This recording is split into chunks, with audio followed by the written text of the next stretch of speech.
Dead सी या बहीरे मुर्दार, वैसे इसे सी नहीं कहना चाहिए, बेसिकली एक झील है जिसकी लंबाई ऑलमोस्ट 50 किलोमीटर है और चौड़ाई जो है ये 15 किलोमीटर है। और दुनिया में सतह समुद्र से सबसे जो निचली जगह है ना, जिस तरह के माउंट एवरेस्ट और K2 दुनिया की सबसे ऊंची जगह है सतह समुद्र से, दुनिया में सतह समुद्र से सबसे जो निचली जगह है ना वो डेड सी है। 1400 फीट सी लेवल से ही नीचे है। और इस समुद्र की जो गहराई है ना कोई इतनी ज्यादा नहीं है बाकी समुद्रों से कंपेयर करें। हमारे दरियाओं के एतबार से देखा जाए तो बहुत ज्यादा है। 600 फीट से लेके 1000 फीट तक वेरी करती है मुख्तलिफ जगहों के ऊपर। अब रहा मसला, इसमें कोई चीज जिंदा नहीं रहती है और इंसान डूबता नहीं है। ऐसा भी नहीं, इंसान डूबता नहीं है। इंसान अगर यूं करके ऐसे करके लेटे ना और उसका सरफेस एरिया बढ़ जाए फिर नहीं डूबता। अगर सीधा जाएगा तो डूब जाएगा, रिस्क भी ना लगी हो तो हमें बेफिक्र होकर छाल मार दो तो जाके जन्नत ही निकलो, ऐसे नहीं होगा। यानी अगर आप अपना सरफेस एरिया, क्योंकि आपके ऊपर जो कुव्वत उछाल होती है ना किसी भी लिक्विड की, फोर्स ऑफ बॉयंसी जिसे कहते हैं, वो डिपेंड कर रहा होता है कि आपका सरफेस एरिया कौन सा है। सरफेस एरिया अगर ज्यादा होगा ना तो फोर्स ऑफ बॉयंसी इस काबिल है कि चीजों को फ्लोट करने में मदद दे दे।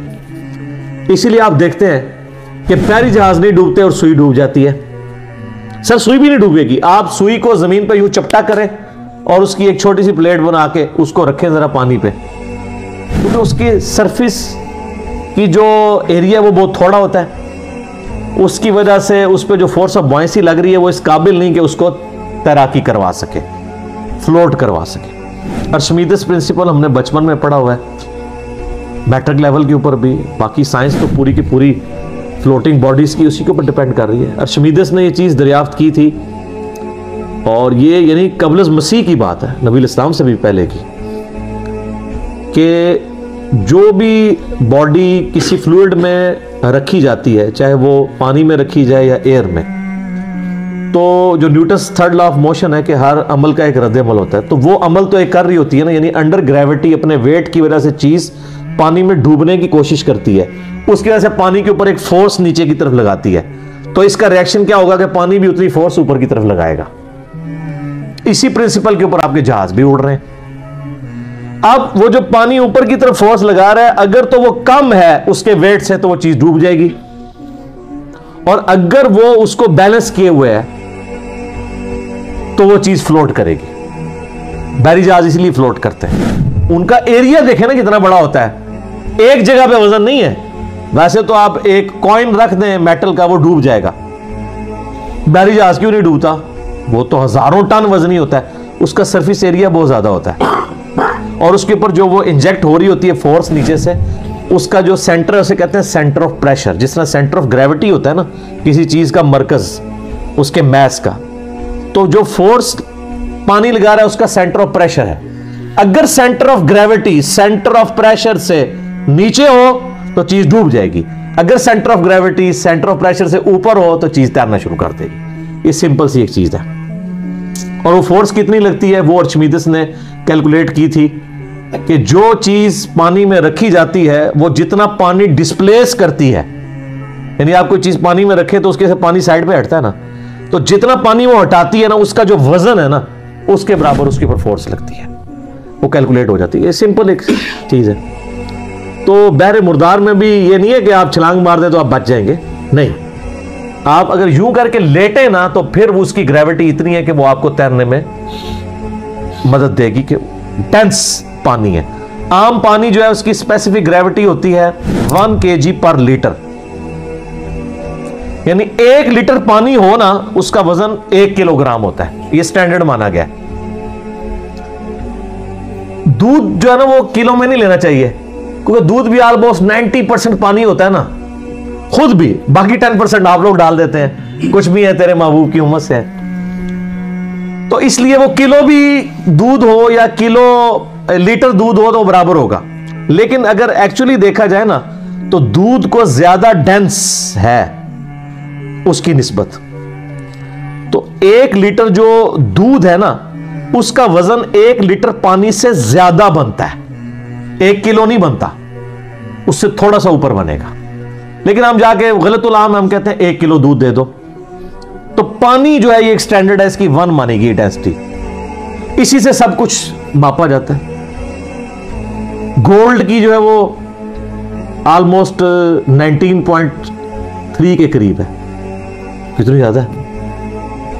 इस तरीके से यूरेनियम की भी 19 या 18.7 इसके करीब है। और लेड की 11 है, यानी लेड जो है वो 11 टाइम्स वजनी है पानी से। वो बचपन में वो कहते थे ना जी 1 किलो रुई ज्यादा होती है या 1 किलो लोहा, तो लोग कहते थे जी 1 किलो लोहा नहीं, दोनों बराबर होते हैं। हाँ, वॉल्यूम रुई का ज्यादा होगा, वजन दोनों का बराबर होगा।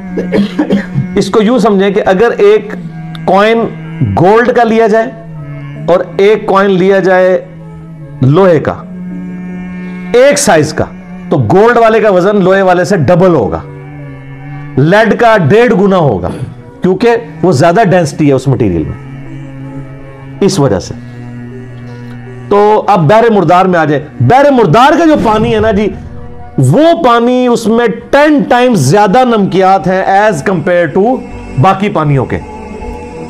इस वजह से उस पानी की जो डेंसिटी है वो 1.24 है। आम पानी की कितनी है? 1। तो आम पानी से 1.25 गुना ज्यादा वो डेंस गाढ़ा है। तो इसकी वजह से अगर आप यूं करके लेटते हैं तो चूंकि थोड़ा गाढ़ा है, वैसे तो आपको कोई शहद की भी कोई एक नहर बना दी जाए, उसमें भी यूं करके लेट जाए तो आप नीचे नहीं डूबेंगे, क्योंकि वो तो इससे भी ज्यादा डेंस है। ठीक है, तो इसी तरीके से अगर आपको कोई थिक सा मिल्क शेक बना दिया जाए, उसकी कोई झील बना दी जाए, तो उसमें भी आप नहीं डूबेंगे, लेकिन गाढ़ा सा हो तो। लेकिन अगर आप उसमें पांव रखेंगे तो सीधे नीचे जाएंगे, वरना दलदल तो सबसे ज्यादा थिक होती है। तो दलदल में भी अगर आपने बचना है तो आप लेट जाए, फिर आप बच सकते हैं। लेकिन उस टाइम होश ही नहीं होती, लेटने तक बंदा पहुंचता ही नहीं, पहले ही दस जाता है बीच में। सीधे जाएंगे तो नीचे ही जाएंगे, बल्कि ऊपर जाएंगे। तो ये बहरे मुर्दार के अंदर इस वजह से लोग, और ये आप YouTube पे वीडियोस देखेंगे रखी हुई हैं, लोग जो है वो वहां पे पिकनिक मनाने के लिए जाते हैं। ये बहरे मुर्दार जो है ना जी, ये झील जॉर्डन और इसराइल के बॉर्डर पे है, और दोनों की टूरिज्म की जो कमाई है ना, उसका एक अच्छा खासा हिस्सा यहां से आता है। इसराइल वालों ने भी उसके साहिल के ऊपर या उसके किनारे पे होटल बनाए हुए हैं, पूरी दुनिया से लोग जाते हैं तजर्बा करने के लिए। और ज़ाहिर नमकियात वाला पानी है, जिस्म के लिए, जिल्द के लिए अच्छा भी है वो। और जॉर्डन के भी होटल बने हुए हैं।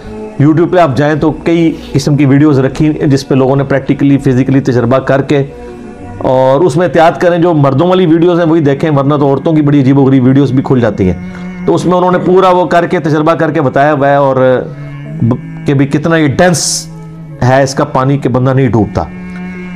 चूंकि अब नमकियात बहुत ज्यादा है तो कोई जीर उसमें मछली, मगरमच्छ तो वैसे ही मीठे पानी का जानवर है। अच्छा, मजे की बात बताऊं, डेड सी जो है ना, इसको जो दरिया फिल करता है ना आके, वो जॉर्डन रिवर है, उसका पानी मीठा है।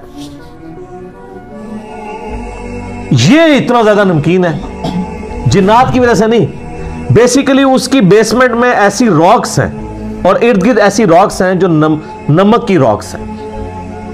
ऑलमोस्ट 2.3 किलोमीटर डेंस पूरी लेयर चट्टानों की जो है ना जमीन के अंदर तक, वो नमकियात की है। तो उसमें जब पानी आ गिरता है वो नमक घुलता रहता है, उसकी वजह से उसके नमकियात बढ़ते रहते हैं, बढ़ते रहते हैं, बढ़ते रहते हैं। मीठा पानी आगे गिरता है और उसके अंदर आके नमकीन हो जाता है। और जो थोड़ी बहुत मछलियां, वैसे तो ऐसा कोई नेचर का सिस्टम है कि बहुत थोड़ी मछलियां आती हैं, मछलियों को भी पता है इस तरफ नहीं जाना, मछलियां पीछे ही रह जाती हैं, वरना सारी मछलियां जाया जाए जॉर्डन रिवर की, तो वो मछलियां पीछे ही रह जाती हैं। और ये पानी जब गिरता है नमक वाला हो जाता है। अब नमक वाले पानी में मछली तो जिंदा नहीं रह सकती, नमक वाला पानी तो आप पी भी नहीं सकते, इतना डेंस, मैदा कट जाएगा आपके सारे निज़ाम। समुद्र का पानी पीने के काबिल तो नहीं होता जब तक आप इसके नमकियात इसमें से यानी अलग करके और पानी ना इसमें से हासिल कर लें एवेपोरेशन के ज़रिए से या ट्रीटमेंट प्लांट के ज़रिए से। तो इस वजह से ये नमकीन है। वहाँ पे कुछ जिन्नात का असर नहीं है, वो नमकियात वाली चट्टानें हैं, वो घुल घुल के उसमें शामिल होती रहती हैं, उसकी वजह से वो नमक वाला पानी इतना डेंस है। वहाँ पे कोई मछली जिंदा नहीं रहती। और पिछले दिनों जर्मनी की कुछ टीम्स वहाँ गई हुई थी और उन्होंने जाके ना नीचे चट्टानों से जाके ना बिल्कुल गहराई से पानी के नमूने लिए हैं, तो उसमें उनको लिविंग क्रीचर्स मिली हैं। सर ये भी पुरानी बातें होगी ना, है उसमें जिंदा मखलूक, बैक्टीरियाज कुछ ऐसे हैं जो उस नमक वाले पानी में भी जिंदा रहते हैं। अल्लाह की मखलूक है ना जी, अल्लाह ताला ने ऐसी ऐसी मखलूकात पैदा की हैं। देखिए कई मखलूक है जो हवा में जिंदा रहती है, पानी में डाल दें तो मर जाएगी, हम भी उन्हीं में से हैं। और कई मखलूकात है जो पानी से निकाले हवा में ले आए वो मर जाएंगी, मछलियां। और कई रेप्टाइल्स हैं जैसे मगरमच्छ है, पानी में भी जिंदा रहता है और बाहर भी, लेकिन अगर उसको समुद्र में फेंक दे तो मर जाएगा। मगरमच्छ समुद्र में नहीं होता, बेफिक्र हो जाए, लेकिन उसे बड़ी बलाएं होती हैं वहां पे। मगरमच्छ जो है वो मीठे पानी का जानवर है। हाँ, कछुए मीठे में भी होते हैं, नमकीन में भी होते हैं। बैक्टीरियाज ऐसे हैं जो उस हालत में भी वहां पे सरवाइव कर रहे हैं। सांप भी होते हैं शायद सांप वाला तो मेरे में नहीं हो सकता हो, वो इतने ज़्यादा यानी डेंस माहौल के अंदर कोई सांप अगर सरवाइव करता है तो वो बड़ा वो कटर किस्म का सांप होएगा फिर। हाँ जी, तो इस किस्म की यानी वहाँ पे ये वजह। अच्छा, अब वैसे जॉर्डन ने ना 2018 से एक प्रोजेक्ट शुरू किया है, उसकी पहली फेज 2021 में कंप्लीट होनी है, जिसमें वो कर रहे हैं कि उस समुद्री झील के पानी को ना नॉर्मल पे लेके आ रहे हैं। वैसे उनको नुकसान ही होना है इस चीज का, नॉर्मल पे ले आएंगे तो वहां टूरिस्ट नहीं जाएंगे। वो ये कर रहे हैं कि उसमें से नमकियात हासिल करके बेचेंगे, बाकी पानी उसमें जो रिवर का आ रहा है उसको उस तरीके से वो आता रहे। वैसे भी उसकी लाइफ कम होती जा रही है, यानी आज से 20 साल पहले जिधर थी वो झील, वो अगर 60-70 किलोमीटर पे फैली हुई थी, अब ऑलमोस्ट 50 किलोमीटर पे रह गई है। वक्त के साथ साथ उसका पानी कम भी हो रहा है, क्योंकि आपको पता है ना एनवायरनमेंट के अंदर तब्दीलियां आती रहती हैं। उसकी वजह से यानी वो आप अगर नेचर के साथ इस तरह खिलवाड़ करते रहेंगे तो वो इकोसिस्टम बर्बाद हो जाता है, उसकी वजह से हो रहा है। बहरहाल ये अल्लाह ताला की कुदरत का शाहकार है जी, डेड सी, और ये फिजिकल फिनोमेना ऑफ नेचर से जुड़ा हुआ है। मैं बार बार कहता हूँ कुरान सिर्फ 2 उलूम को मानता है, या रिवील्ड नॉलेज को जो वही का इल्म है, या एक्वायर्ड नॉलेज को, the knowledge obtained through observations and experiments. इन 2 के अलावा कोई भी आपको इल्म पेश, किसी भी इन 2 पे जो चीज पूरी ना उतरती और आपको कोई पेश करे तो आप उसके कोई मानने के पाबंद नहीं है, और ऐन मुमकिन है कि वो झूठ ही बोल रहा हो। जैसा कि काली बिल्ली रास्ता काट दे, ना वही तस्दीक करती है ना साइंस की नहुसत होगी। आईना टूटना नहुसत है, घर की मुंडेर पे कौवा बैठे तो मेहमान आएंगे, जूती पे जूती चढ़ जाए तो आपका सफर लिखा हुआ है। ये सब की सब चीजें तवहुमात हैं, ये ना रिवील्ड नॉलेज में है ना एक्वायर्ड नॉलेज है। गोरे को आप नहीं मनवा सकते काली बिल्ली रास्ता काट दे तो नहुसत है, वो नहीं मानेगा। तो इसीलिए डॉक्टर इकबाल के जो 6 खुतबात है ना, religious thoughts, reconstruction of religious thoughts in Islam, उसमें उन्होंने एक बात लिखी है कि the inner core of present western civilisation is Quranic. वो कहते हैं इस वक्त जो वेस्टर्न सिविलाइजेशन की इनर कोर है वो कुरानिक है, क्योंकि वो लॉजिक पे चलते हैं। और कुरान कहता है वला तकफु मा लैसा लक बिही इल्म इन्न समा वल बसर वल फुआद कुल्लु उलाइका कान अन्हु मसूला। इंसान किसी चीज की पैरवी उस वक्त तक मत कर जब तक तुझे डेफिनेट इल्म उसके बारे में ना हासिल हो जाए। बेशक कान, आंखें और अक्ल, दिल या दिमाग, कोई भी चीज, इसके बारे में तुमसे पूछा जाएगा कि तुमने इन चीजों को यूज करके इल्म हासिल करके सही बात तक पहुंचने की कोशिश क्यों नहीं की। फिर आप यही कहेंगे कि जी वो एक गाय जो है उसका सींग जब थकता है दूसरे पे उठाती है तो ज़लज़ला आता है, तो इसकी तो कोई दलील नहीं है, तो साइंस बताएगी ना। अच्छा, ये साइंस को आप साइंस को काफरों का इल्म नहीं है, ये इस वर्ल्ड का, फिजिकल वर्ल्ड का नॉलेज है, जिस वर्ल्ड का क्रिएटर गॉड है, अल्लाह ताला का कौल है कुरान, और अल्लाह का फेल है ये सारी कायनात। अल्लाह के कौल और फेल में तजाद नहीं होता। इसीलिए कुरान हकीम में कई साइंटिफिक फैक्ट्स ऐसे हैं जो अब आके रिवील हुए हैं। पुरानी साइंस जो एस्टेब्लिश नहीं थी वो उनके खिलाफ थी, अब वो मान रही है उसको। तो एस्टेब्लिश साइंस मैं कह रहा हूं, मसलन एस्टेब्लिश साइंस ये है कि पेट्रोल को अगर आग पे फेंका जाए तो आग नहीं बुझेगी और भड़क उठेगी, ये एस्टेब्लिश साइंस है। नेकेड यूरेनियम को हाथ लगाएंगे तो कैंसर काज हो सकता है, ये एस्टेब्लिश साइंस है। एस्टेब्लिश साइंस, हाइपोथेसिस, ये थ्योरीज की बात नहीं कर रहा सर। ये फिजिकल फिनोमेना ऑफ नेचर इतने मुहकम है कवानीन कुदरत के हजरत इब्राहीम अलैहिस्सलाम ने अल्लाह के एक होने की दलील इनको पेश किया था नमरूद के सामने।